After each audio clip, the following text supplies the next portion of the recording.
Love birds के mutation कई प्रकार के होते हैं। म्यूटेशन का मतलब होता है किसी जीव के जीन में बदलाव जो उसके शारीरिक या रंग रूप में बदलाव कर सकता है।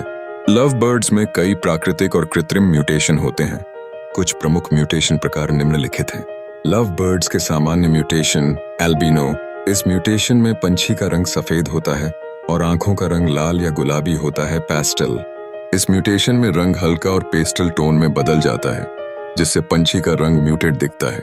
फिशर यह म्यूटेशन मुख्य रूप से फिशर लव बर्ड्स में होता है जिसमें शरीर का रंग और संरचना में बदलाव होता है। सायानाइन। इस म्यूटेशन में ब्लू शेड्स या हरे रंग की वृद्धि होती है प्योर। ये लव बर्ड्स असली या सामान्य रंग में होते हैं जैसे हरा, नीला। ट्राइटन। इसमें पंखों और शरीर के रंग में हल्का बदलाव होता है। Russian blue. यह म्यूटेशन लव बर्ड्स में नीला रंग उत्पन्न करता है जो प्राकृतिक रूप से नहीं होता। नया म्यूटेशन बनाने के लिए क्या करना चाहिए? विविध जोड़ी का चयन करें। लव बर्ड्स के विभिन्न रंग और पैटर्न वाले जोड़े का चयन करें।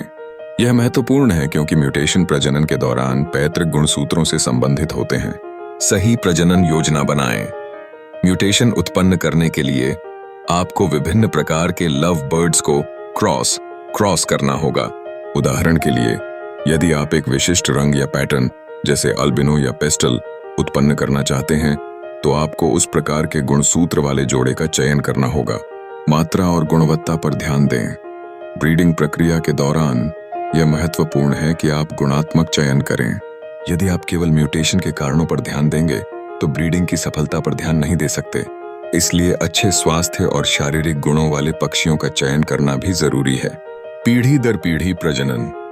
म्यूटेशन को स्थिर करने के लिए आपको कुछ पीढ़ियों तक प्रजनन करना पड़ सकता है। इससे म्यूटेशन स्थिर हो जाएगा और आप उम्मीद कर सकते हैं कि उस म्यूटेशन के गुण अगले पीढ़ियों में भी दिखेंगे। गुणसूत्र और जीन के अध्ययन का पालन करें। प्रजनन के दौरान जीन के बारे में कुछ जानकारी होना जरूरी है ताकि आप यह जान सकें कि किस गुणसूत्र के बदलाव से कौन सा म्यूटेशन उत्पन्न होगा। यदि आप म्यूटेशन को सही ढंग से उत्पन्न करना चाहते हैं तो ब्रीडिंग में जीन के कार्य का अध्ययन करें। कृत्रिम चयन सिलेक्टिव ब्रीडिंग। इस प्रक्रिया में आप केवल उन्हीं लव बर्ड्स को प्रजनन के लिए चुन सकते हैं जो विशिष्ट गुणसूत्रों के होते हैं जिससे डिजायर्ड म्यूटेशन उत्पन्न हो सके। ध्यान देने योग्य बातें। म्यूटेशन के लिए सही जोड़ी का चयन करना और लगातार प्रजनन की प्रक्रिया को समझना जरूरी है। म्यूटेशन को स्थिर करने के लिए कई पीढ़ियों तक प्रयास करना पड़ सकता है।